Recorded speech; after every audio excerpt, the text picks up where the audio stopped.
తాకట్లో ఉన్న మీ బంగారాన్ని విడిపించి ఆ రోజు ఆన్లైన్ రేటుకి కొంటాం. Sharma gold company. Suman TV ప్రేక్షకులకు నమస్కారం. ప్రస్తుతం మనతో పాటు ఉన్నారు జ్యోతిష్య రత్న, జ్యోతిష్య చక్ర వైభవ నిపుణులు డాక్టర్ రాళ్లపల్లి రవికుమార్ గురువు గారు మనతో పాటు ఉన్నారు. మరి ఫిబ్రవరి మాసంలో ద్వాదశ రాశుల వారి రాశి ఫలాలు ఎలా ఉండబోతున్నాయో గురువు గారి మాటల్లో విందాం. గురువు గారు నమస్కారం. గురువు గారు నమస్కారం. గురువు గారు, మరి ద్వాదశ రాశుల్లో నవగ్రహాలు ఏ ప్రదేశంలో ఉన్నాయో తెలియజేస్తారా గురువు గారు? తప్పకుండా. శరదిందు సమాకారే పరబ్రహ్మ స్వరూపిణి వాసరాపీఠ నిలయే సరస్వతి నమస్తుతే. సుమన్ టీవీ ప్రేక్షకులకి నమస్కారం. ఈరోజు మనం ఈ ఫిబ్రవరి మాసంలో ద్వాదశ రాశుల్లో నవగ్రహాలు ఎక్కడ ఉన్నాయో తెలుసుకుందాం. ముందుగా సూర్యుడు వచ్చేసి మనకి కుంభరాశిలో ఉంటారు. సూర్యుడితో పాటు మనకి శుక్రుడు కూడా కుంభరాశిలో ఉంటారు. అలాగే మనకి బుధుడు కూడా కుంభరాశిలో ఉంటారు. అలాగే రాహు కూడా మనకి కుంభరాశిలో ఉంటారు. అలాగే కుజుడు కూడా మనకి ఉచ్చస్థానమైన మకర రాశిలో ఉంటారు. అలాగే శని వచ్చేసి మనకి మీన రాశిలో ఉంటారు. అలాగే గురువు వచ్చేసి మనకి మిథున రాశిలో ఉంటారు. అలాగే కేతు వచ్చేసి మనకి సింహరాశిలో ఉంటారు. ముఖ్యంగా ఏంటంటే ఈ ద్వాదశ రాశుల్లో నవగ్రహాలు ఇక్కడ ఉన్నా కూడా పొజిషన్ ఫిబ్రవరి 13 నుంచి మనకి శుక్రమూఢం వెళ్ళిపోతుంది. ఎందుకంటే 30th నవంబర్ 2025 నుంచి శుక్రమూఢం స్టార్ట్ అయింది. సో ఇంచుమించుగా లెక్క పెడితే 30th నవంబర్ నుంచి 13th ఫిబ్రవరి 2026 దాకా అంటే కనుక ఒక 75 రోజుల పాటు శుక్రమూఢమే నడిచింది. దీని వలన ఏంటంటే శంకుస్థాపన చేయలేకపోయారు చాలామంది, గృహప్రవేశం చేయలేకపోయారు, వివాహం కుదుర్చుకోలేకపోయారు. అంటే ఈ మూఢంలో మనం శుభకార్యాలు ఏం చేయలేం కాబట్టి, ముహూర్తాలు కూడా లేవు కాబట్టి, సో వివాహాలు లేవు, ఎంగేజ్మెంట్లు కూడా చేసుకోలేకపోయారు. ఇవన్నీ కూడా కొంతమంది కొత్త బండి కొందాను కూడా సరే మూఢంలో ఎందుకులే అని చెప్పి, కొంతమంది అక్షరాభ్యాసాలు కొంతమంది వద్దులేండి అని చెప్పి, అలా చాలా మటుకు మ్యాక్సిమం అన్నీ కూడా శుభకార్యాలు ఆగిపోయాయి అనమాట. సో దీని మూలాన్ని పురోహితులు కానీ, వంట బ్రాహ్మణులకు కానీ, లేకపోతే ఫంక్షన్ హాల్స్ వాళ్ళకి కానీ, ఈ పూల వాళ్ళకి కానీ, ఫోటోగ్రఫీ, మొత్తం అన్ని పరిశ్రమలు, ఒక 20 పరిశ్రమలు, ఈ శుభకార్యాలతో ముడిపడి ఉన్న ఒక 20 పరిశ్రమలు అన్నీ కూడా స్తబ్దుగా అయిపోయాయి అనమాట 75 రోజుల పాటు. సో వాళ్ళందరూ కూడా అంటే మెయిన్గా మనకి 13 ఫిబ్రవరి 2020 నుంచి శుక్రమూఢం వెళ్ళిపోతుంది కాబట్టి, సో మనకి వివాహం విషయం కానివ్వండి, అలాగే ఉపనయన విషయం కానివ్వండి, అసలు ఎంగేజ్మెంట్ కానివ్వండి, అలాగే గృహప్రవేశం, వివాహం అన్నీ కూడా మనకి ముహూర్తాలు ఉంటాయి అన్నమాట 30th ఫిబ్రవరి నుంచి. సో ఇవ్వండి నవగ్రహాలు ద్వాదశ రాశిలో ఈ స్థానాల్లో ఉన్నాయి. ఫిబ్రవరి మాసంలో మీనరాశి వారికి ఎలా ఉండబోతుంది గురుగారు? తప్పకుండా. మీన రాశి అనగానే మనకి పూర్వాభాద్ర 4వ పాదం, ఉత్తరాభాద్ర 1, 2, 3, 4 పాదాలు, రేవతి 1, 2, 3, 4 పాదాలు, ఈ నక్షత్రాల సమూహం అంతా మనకి మీన రాశిలోకి వస్తుంది. ఈ రాశి వారికి ఈ ఎల్నాట్స్ ఇంపాక్ట్ ఉంది. ఎందుకంటే ఒక ఫేజ్ అయింది, ఇప్పుడు సెకండ్ ఫేజ్ నడుస్తుంది, ఇంకో ఫేజ్ కూడా ఉందన్నమాట. సో దీని వల్ల అంటే మన రాశిలోనే శని ఉండడం వల్లనే చిక్కులు, చికాకులు, మానసిక ఆందోళన, స్ట్రెస్, స్ట్రెయిన్ ఎక్కువగా ఉంటాయి. ఎందుకంటే చంద్రుడు ఎక్కడైతే ఉన్నాడో మన రాశి, అక్కడ శని వచ్చి కలిశాడు.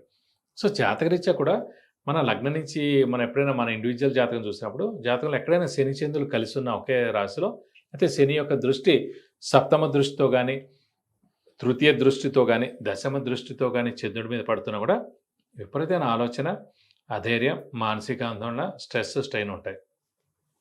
ఇది కాకుండా చంద్రుడు మాతృకారకురాలు కాబట్టి ఇలా చంద్రుడు శని కలయిక మూలని తల్లి కూడా ఎక్కువగా ఆలోచిస్తుంటుంది, అధైర్యపడుతుంటుంది అన్నమాట. కాబట్టి ఈ ఫేజ్ ఒకటి నడుస్తుంది ముఖ్యంగా.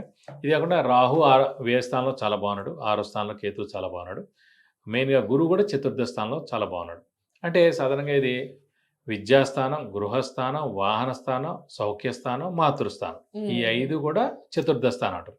ఆ చతుర్థ స్థానంలో గురువు అనే శుభగ్రహం, దైవబలం సంబంధించిన గ్రహం ఉన్నాడు కాబట్టి మదర్కి ఏం ప్రాబ్లం ఉండదు, మంచి గృహం వస్తుంది, అలాగే వాహనం వస్తుంది, అలాగే ఎడ్యుకేషన్ వాళ్ళకి అల్టిమేట్గా ఉంటుంది, విద్యార్థులకి సౌఖ్యం కూడా చాలా బాగుంటుంది.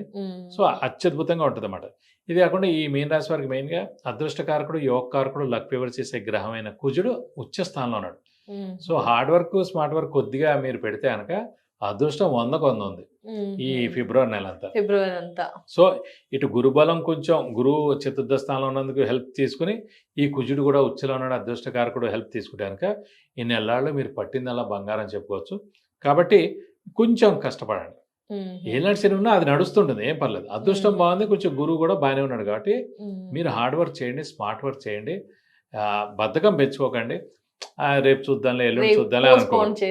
పోస్ట్ పోన్ మాట చేయకుండా మీరు కష్టపడితే మంచి ఫలితాలు ఫిబ్రవరి నెలలో గ్యారెంటీగా వస్తాయి. ఎందుకంటే ఈ మళ్ళీ కుజుడు రావాలంటే 490 days కి 500 రోజుల తర్వాత వస్తుంది అని అర్థం. కాబట్టి అసలు ఖచ్చితంగా మిస్ చేసుకోకండి. మంచి రోజులు అసలు ఏది పట్టినా కూడా బంగారం అవుతుంది. పట్టుదల బంగారం. ఎస్ గురుగారు, మరి ఆరోగ్యం ఏంటి గురుగారు? మెయిన్ గా ఆరోగ్య కారకుడు కుజుడు ఉచ్చలో ఉన్నాడు. సో ప్రాబ్లం లేదు హెల్త్. ఏలినాటి శని కూడా చిన్న చిన్న అనారోగ్యాలు, జ్వరం రావడం లేదంటే వైరల్ జ్వరం రావడం, చిన్న చిన్నవి తప్ప మేజర్ అంటూ ఏమి అనారోగ్యాలు ఉండవండి. సో ఏం ప్రాబ్లం లేదు, ఆరోగ్యం అయితే చాలా బాగుంది. సొంత ఇంటి కళ నెరవేరుతుంది అంటారు ఖచ్చితంగా. ఎందుకంటే చతుర్థ స్థానం అనేది గృహస్థానం, వాహన స్థానం ఎలా అనుకున్నా. అలాగే మీన లగ్నం వారికి కానీ మీన రాశి వారికి కానీ 12 సంవత్సరాలకి ఒకసారి వస్తుంది ఈ చతుర్థ స్థానంలో గురువు అనేవాడు. సో ఇక్కడ వచ్చాడు కాబట్టి లాస్ట్ ఇయర్ జూన్ నుంచి స్టార్ట్ అయింది. ఈ జూన్ 1st దాకా ఇక్కడే ఉంటారు. సో మీరు గట్టి ప్రయత్నం చేస్తేనే ఖచ్చితంగా మంచి లోన్ రావడం, అంటే మీరు ఆల్రెడీ అయినా స్థలం ఇల్లు ఉందనుకోండి, అది అమ్మాలనుకున్నా కూడా ఇది మంచి సమయం. అమ్మితే కరెక్ట్ గా మీకు మంచి రేట్ వస్తుంది. మళ్ళీ ఇంకోటి కూడా మీరు కొనేందుకు అవకాశం ఉంది. అలాగే వెహికల్ కూడా కొనేందుకు అవకాశం ఉంది. సో విద్యార్థులకు అయితే సువర్ణ అవకాశం, మంచి ర్యాంక్, యూనివర్సిటీలో సీట్ రావడం ఖాయం. అది ఇండియాలో అయినా సరే, ఫారెన్ లో అయినా సరే. అలాగే ఉద్యోగస్తులు కూడా మీరు గట్టిగా ప్రయత్నిస్తే ఫారెన్ టూర్ విజిట్స్ అసైన్మెంట్స్ కూడా ఉన్నాయి. సో 12 సంవత్సరాలకు ఒకసారి గట్టిగా అనుకోండి ఖచ్చితంగా. మరి ఇంకా వీళ్ళకి ఆ పని ఈ రోజే అయిపోవాలి, ఇలా అయిపోవాలి, ఎలాంటి అడ్డంకులు లేకుండా అంటే ఏమైనా పరిహారాలు పాటిస్తే ఎలా ఉంటుంది అంటారు? ఈ ఏలినాటి శని అనేది ఇంకా మనకి ఒక 4 ఏళ్ల పాటు ఉంది కాబట్టి ఖచ్చితంగా వీరు ప్రతి శనివారం ఉపవాసం అనేది పెట్టుకోవాలి. సో వెంకటేశ్వర స్వామి, ఆంజనేయ స్వామి ఎక్కువగా ఆరాధిస్తే చాలా మంచిది. బుధవారం, శనివారం రోజున వెంకటేశ్వర స్వామి గుడికి వెళ్ళి 40 ప్రదక్షిణాలు చేసి అభిషేకం అర్చన చేయించుకుంటే చాలా మంచిది ఒకసారైనా. అలాగే మనకి మంగళవారం, శనివారం రోజున మనకి ఆంజనేయ స్వామి టెంపుల్కి వెళ్ళి అభిషేకం కానీ అర్చన కానీ చేయించుకోవడం, అలాగే మెయిన్గా వడమాల సమర్పించడం, లేదంటే సింధూరు పూజ చేయించుకోవడం, తమలపాకులు పూజ చేయించుకుంటే చాలా మంచిది. ఇంకా ఈ 2 మెయిన్గా చేస్తే మంచిది. అలాగే వీలవుతానికి ఈ ఏలినాటి శని ఇంపాక్ట్ ఎక్కువగా ఉంది, వీలైతే ఒక శనివారం రోజున రక్తదానం చేస్తే చాలా మంచిది. సాధారణంగా రక్తదానం కూడా ఎందుకు చేయాలి అనేది చెప్తానండి. సాధారణంగా మనకి ఏలినాటి శని నడుస్తున్నప్పుడు, అర్ధాష్టమ శని నడుస్తున్నప్పుడు, అష్టమ శని నడుస్తున్నప్పుడు, అలాగే శని మహర్దశ నడుస్తున్నప్పుడు, అలాగే రాహు మహర్దశ నడుస్తున్నప్పుడు సాధారణంగా అనారోగ్యాలు ఎక్కువగా ఉంటాయి. ఇవి ఉన్నప్పుడు మనం డాక్టర్ దగ్గరికి వెళ్ళినప్పుడు ఖచ్చితంగా టెస్టులు చేయిస్తారు. టెస్టులు చేయించినప్పుడు మన బ్లడ్ అంతా వాళ్ళు తీసుకుంటారు టెస్టుల కోసం. సో తర్వాత ఏదో అనారోగ్యం అంటారు, లేకపోతే దానికి మందులు వాడాలంటారు, ఇంకా బాగా ప్రాబ్లం అయితే సర్జరీ దాకా వెళ్తుంది. సో ఇవన్నీ జరగక ముందే అంటే యాక్సిడెంట్ జరిగేందుకు అవకాశం ఉంటుంది. ఏలినాటి శని, అర్ధాష్టమ శని, అష్టమ శని, శని మహర్దశ, రాహు మహర్దశ. బట్ ముందే మనం ఒక శనివారం రోజున రక్తదానం చేస్తే కనుక మన రక్తం ఎవరికొరికి హెల్ప్ అవుతుంది. అది హార్ట్ ఆపరేషన్ లేకపోతే యాక్సిడెంట్ అప్పుడే జరిగిన వాళ్ళు ఎమర్జెన్సీలో వాడడం అయితే జరుగుతుంది. జరగని వాళ్ళకి హెల్త్ బాగుండి సెట్ అవుతారు. అందుకని వాళ్ళు కోరుకుంటాం, అమ్మయ్య చాలా థ్యాంక్స్ దేవుడా, దేవుడి వల్ల మా ఆయన్ని బతికించారు, ఆ బ్లెస్సింగ్ మనకు వస్తుంది. సో అసలు ముందే బ్యాడ్ జరగకుండా మనమే ఆ బెస్ట్ది హెల్ప్ అనేది మనం చేస్తున్నాం కాబట్టి ఆ శనివారం రోజున మెయిన్గా ఆ శని రిలేటెడ్ గా చేస్తాం. ఏదో శనికి ఇలా దానం ఇస్తున్నట్టు కాదు, జస్ట్ శనివారం రోజున మనం ఇస్తున్నాం అంతే. అది చేయడం వల్లనే మనం బయటపడతాం. హెల్త్ పరంగా కూడా బెనిఫిట్స్ ఉంటాయి. అందులో ఏంటంటే చాలా మంది డాక్టర్స్ కూడా నాకు ఫోన్ చేసి చెప్పారు, చాలా మంచి ఈ రెమెడీగా మీరు చెప్పారండి.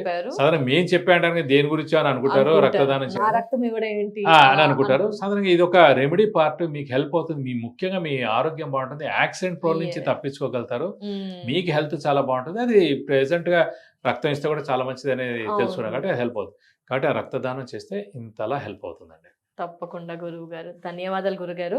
12 రాశుల్లో 12 రాశులు ఫిబ్రవరి మాసంలో ఎలా ఉండబోతున్నాయి చాలా చక్కగా అద్భుతమైన వివరణ ఇస్తూ వారందరికీ కూడా పరిహారాలు చాలా సులువుగా చేసుకునే విధంగా తెలియజేశారు గురుగారు. అందరూ చేసుకోవచ్చు ఈజీగా. అలాంటి పరిహారాలు తెలియజేసినందుకు మీ విలువైన సమయాన్ని మా కోసం కేటాయించినందుకు ధన్యవాదాలు గురువు గారు. నమస్కారం.